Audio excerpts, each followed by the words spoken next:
Part 1. You will hear a telephone conversation between an employee of an airline company and a customer. You have 30 seconds to look at questions 1 to 6.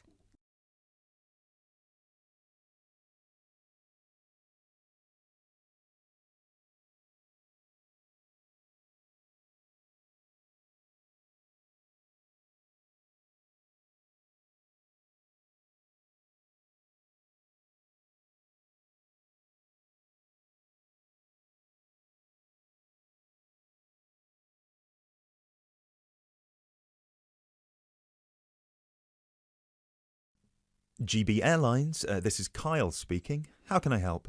Hi, my name is Matt Walsh. I'm calling on behalf of Mr. John Sparrow to claim expenses for a delay in his flight last week. Good morning, Mr. Walsh. Thank you for calling. Could you please tell me the flight number and the date of departure? The date of departure was the 24th of January, 2016. I'm afraid I don't have the flight number in front of me at the moment. Okay, that's all right. One moment. Could you tell me where was Mr. Sparrow departing from? He was departing from Athens. Is that Athens, Greece or Athens, Georgia? Athens, Greece. Right. And what was the destination? It was Heathrow, London. Right. We've got 2 flights from Athens to London, Heathrow, on the 24th of January 2016. Was it the 3:25 p.m. flight or the 9:45 p.m.? It was the later one, 9:45. Okay, so the flight number is GB1011. Right, okay. Okay, yes. I can see that Mr. Sparrow's flight was cancelled and he was booked on the next flight on the 25th of January at 3:25 p.m. Is that correct? Yes, that is correct. According to our system, one of my colleagues spoke with Mr. Sparrow on the phone on the 24th to inform him of the cancellation and offered to book a hotel for him for the night, but Mr. Sparrow preferred to book one himself. Yes, because he didn't want to stay near the airport, as the next flight was in the afternoon. Yes, of course. Could you tell me which hotel he stayed at? Yes, he stayed at the Hypnos Hotel. Oh, could you spell that for me? Of course. That's Hypnos. Right. Thank you for that. And could you please tell me how much the total cost was for the night? Sure. It was 73 euros. Right. Do you have a copy of the receipt for that? Yes, of course. Would you like me to send it to you? Yes, please. Can I email a picture of it to you? Absolutely. The email address is refunds@gbairlines.co.uk. Great, thank you. No problem. Were there any other expenses you wish to claim? Actually, yes. There was also the taxi ride to the airport and the taxi ride back the next day. Right. And what was the total cost? The first taxi ride was 53 euros and the second one was 42, so 63, 73, 83. Yeah, so the total was 95 euros. I'll send you the receipt for those as well. Thank you. Are there any other expenses? No, I think that's it.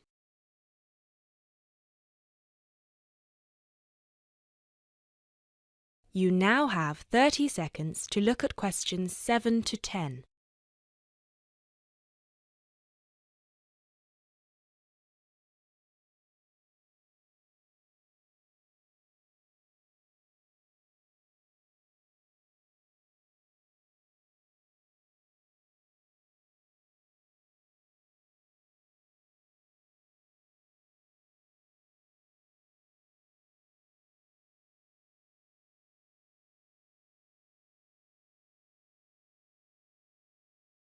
Excellent.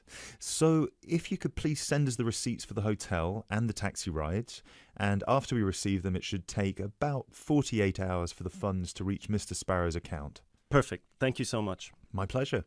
Is there anything else I can help you with? Actually, yes. There's one more thing. Mr. Sparrow complained about the meal during the flight. He said that it was a bit bland. Right. So he asked me if it was possible to switch to a different meal option for his upcoming flight to Kiev next week. Right, of course. Just give me a minute, please. Right, I see that Mr. Sparrow had the light meal option for his flight to London, and you would like to change that. What would you like to change it to? What are the other options? We've got 12 different meal options. Would you like me to list all of them for you? Well, Mr. Sparrow has told me that he would prefer something without meat. How many of these do not contain meat? We've got 3 meal options without meat. We've got the vegetarian option, the vegan option, and the Asian vegetarian. What's the difference? There's a variety of different dishes served with each option. For example, next week the vegetarian option will be a small spinach and feta cheese pie, a bread roll, a salad, and tropical fruit. And the vegan option? The vegan option doesn't include any dairy products, and it also doesn't include fowl, eggs, or honey. I'm afraid I don't have the specific menu for this week, but I can email it to you as soon as it becomes available.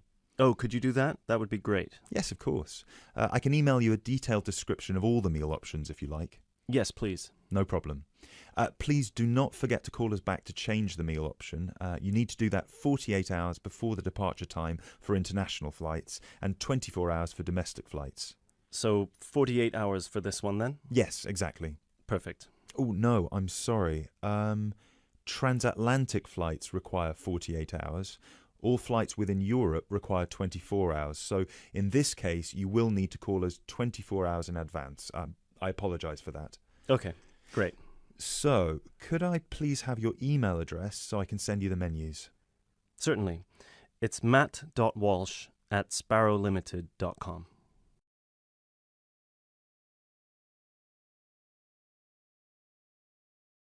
That is the end of part 1. You now have half a minute to check your answers.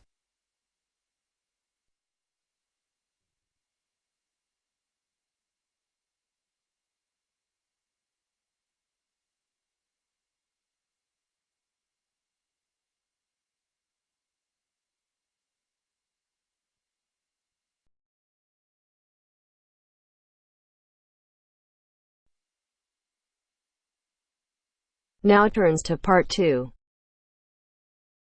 Part 2. You are going to hear a talk on ginseng. First, you have some time to look at questions 11 to 14.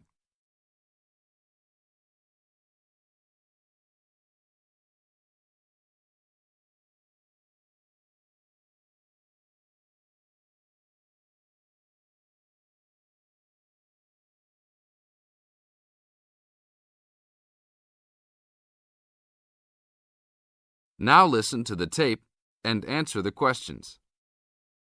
Good morning. Today we'd like to talk with Mr. Schumacher of Kaiser Farms. Mr. Schumacher, what is in ginseng that makes it so special? Thanks. The key elements in ginseng are the active ingredients known as ginsenosides.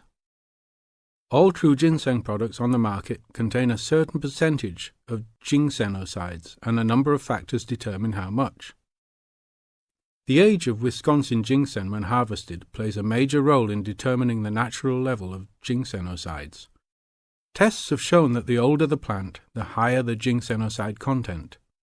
5-year-old Wisconsin ginseng plants have had ginsenoside levels as high as 20%. As a family operation, one of our strategies in producing the highest quality product available is to only harvest 4- and 5-year-old roots. The majority of Wisconsin ginseng harvested is 3 years old. The reason for this is that the expenses to care for and the possibility of disease increase as the plants become older. By limiting the amount of ginseng that we plant each year, we are able to provide the necessary attention and care to produce the highest quality 4- and 5-year-old roots.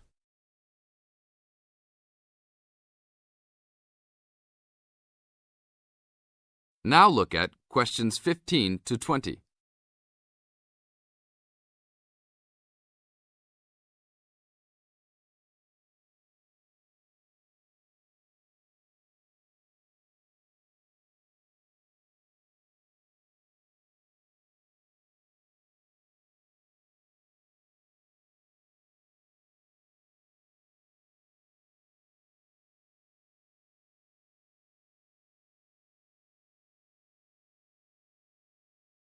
As the talk continues, answer questions 15 to 20.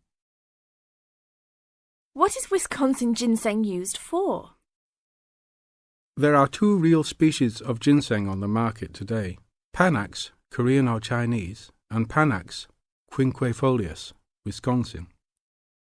Since ginseng has been used for thousands of years in China, it is easiest to explain the differences in ginseng by using traditional Chinese herbal philosophy.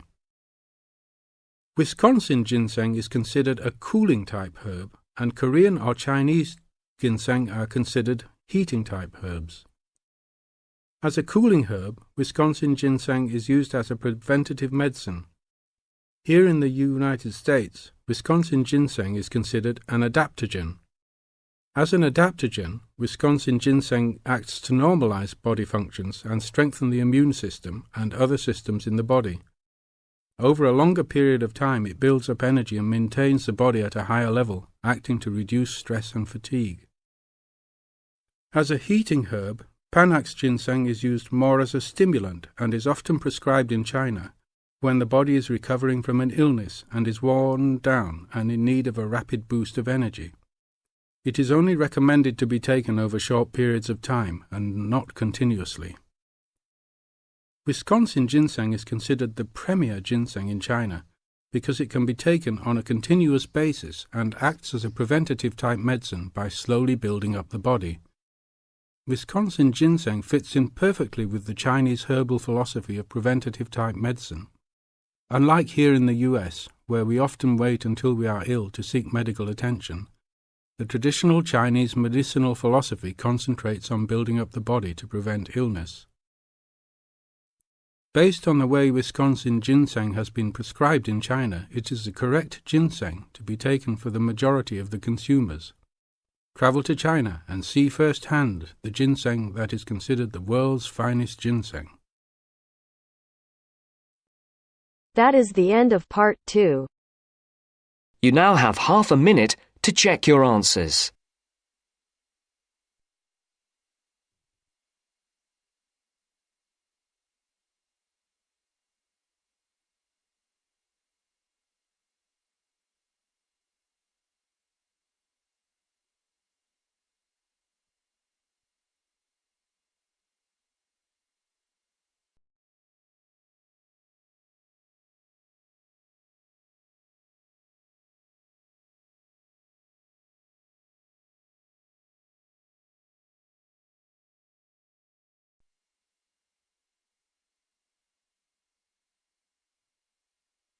Now turns to part 3.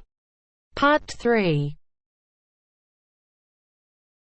You will hear a conversation between two students who will discuss a project they're working on together.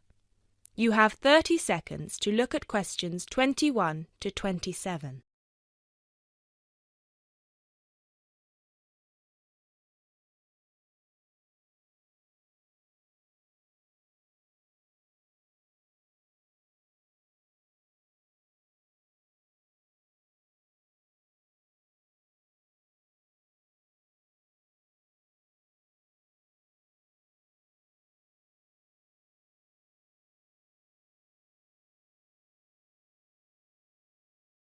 Hey Jess, glad you could make it. We've got a lot to discuss. Hi, Matt. Yes, sorry I'm a bit late. I did bring all my notes with me. Yes, me too.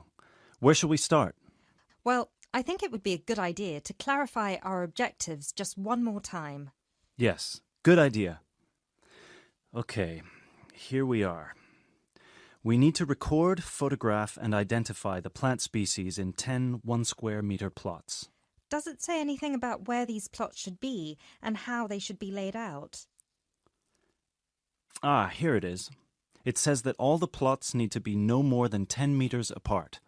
And how do we choose them? Ah, this is the fun part. I remember this. Here we are. Make a 1-meter square frame using bamboo sticks available from the department stores. Yes, we've already done that. I know, I'm just reading the whole section. Okay. One person stands roughly in the middle of the chosen area and throws the frame. The other person uses a tape to mark out the square where the frame landed and returns frame to thrower. The thrower then turns a few degrees on the spot and throws again. The thrower must turn slightly after each throw and vary the force of the throw until after the 10th throw they are pointing in almost the same direction as the first. That sounds a bit complicated. That's only because it's all in writing. It's just a simple throw, turn, throw, turn, throw, turn until we have 10 squares. And I guess you want to do the throwing. Well, if you don't mind. I'm sure you'll be more accurate at marking the squares.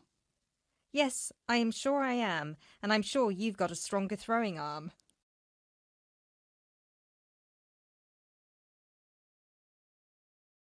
You now have 30 seconds to look at questions 28 to 30.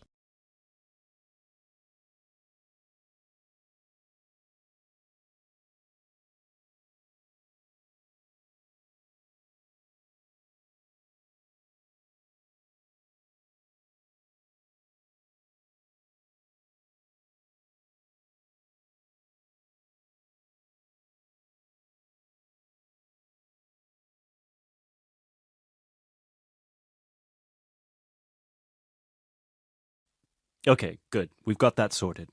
Now we need to decide where to go. Yes, I've been thinking about that and I've brought the map. Ah, well done. I forgot mine. Now, I've identified 3 possible locations, but they've all got some disadvantages. Okay, fire away. Well, the area around this lowland marsh could be interesting. There'll be a lot of interesting water plants here. Looks good, but what's the problem? Mainly that it's already a designated nature reserve, and I think there's already been a lot of research done here. Ah, I see. Well, I'd rather do something that's new and can be useful. I agree. That's why I identified this area further west. See, here, behind the beach. Oh yes, I see. That area there, where it's flat, but quite high. Exactly. If you look a bit further inland, you'll see that there are hills which will protect that area from strong north winds. I see. Excellent. But what's the problem? Just that it may not be very interesting. We know that the geology there is not conducive to a wide variety of plants. I agree. So what's your last idea? Well, I think this one is a bit of a winner, although I did want to show you the other 2. Look up here, on the north coast. Where? See this bay? Well, I know that there's been quite a lot of studies done here, but a bit further to the east, behind this headland. No one has ever looked at that. Well, I certainly couldn't see any studies. That is interesting. And the plant life could be a bit different because of the shelter from the wind the headland provides. Exactly. Brilliant, Jessica. That's a great idea. We'll go there. Thanks. Now all we have to decide is when is a good time. Well...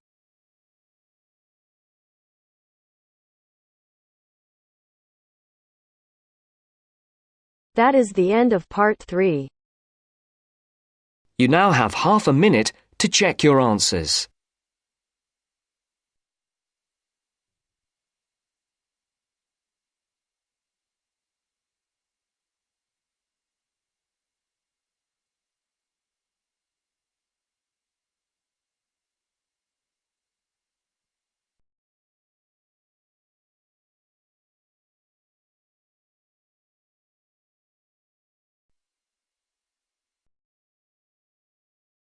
Now turns to part 4. Part 4. You are going to hear a talk on Canada. First, you have some time to look at questions 31 to 40.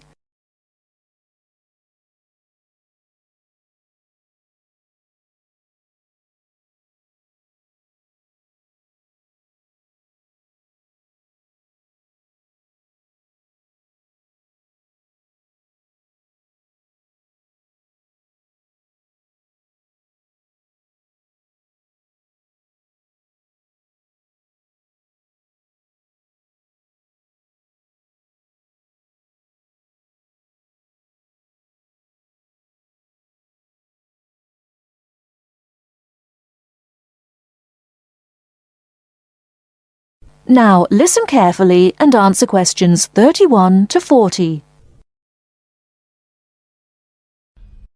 Good morning and welcome to this talk on Canada. Many people think of Canada as a land of ice and snow. They think of it as a young country with few inhabitants, a country of English-speaking white people. While some of this is true, It is also an inaccurate description of the country we call Canada. Canada lies in the northern half of the continent of North America. The most northern parts of Canada are sometimes called the land of the midnight sun, because at certain times of the year the sun never sets and is still shining faintly at midnight. This northern part of Canada is cold and mostly snow-covered all year round. Most of the people who live in this northern part of Canada are called Inuit or Dene. They were once called Eskimos. They are the original people of this land and are part of what are called the First Nation. As we move to the more southern parts of Canada, the land changes and so does the people. Moving from east to west in southern Canada, we travel from the Atlantic provinces of Nova Scotia, Newfoundland, New Brunswick, and Prince Edward Island. These small provinces, with small populations, border on the Atlantic Ocean. The land in these provinces is not very fertile, so fishing, forestry, and mining are the main industries, although in some small areas, agriculture is also important. If we travel west from the Atlantic provinces, we come to central Canada, composed of the large provinces of Quebec and Ontario. Both provinces are rich in natural resources, have fertile land, and are the centres of industry for Canada's largest cities. Toronto and Montreal are found in these provinces. The province of Quebec is the centre of French language and culture in Canada. In fact, Montreal is the second largest French-speaking city in the world after Paris. Finally, in the far west of Canada, we come to the province of British Columbia. This province is separated from the prairies by the Rocky Mountains and is bounded on the west by the Pacific Ocean. British Columbia is often called simply the West Coast. British Columbia is an attractive place for tourists because of its mild climate, spectacular mountains, seacoast, and beautiful forests. Agriculture, forestry, shipping and fishing are major industries in British Columbia. The people of this land of Canada are as varied as its landscape. The original settlers, those we call the people of the First Nations, came from Asia by crossing the Bering Strait from Siberia to Alaska. In their new environment, they developed many new languages and cultures. In the 16th century, the first Europeans arrived in eastern Canada. They came from Britain and France. By making treaties with the original inhabitants, they gradually established colonies in eastern and central Canada.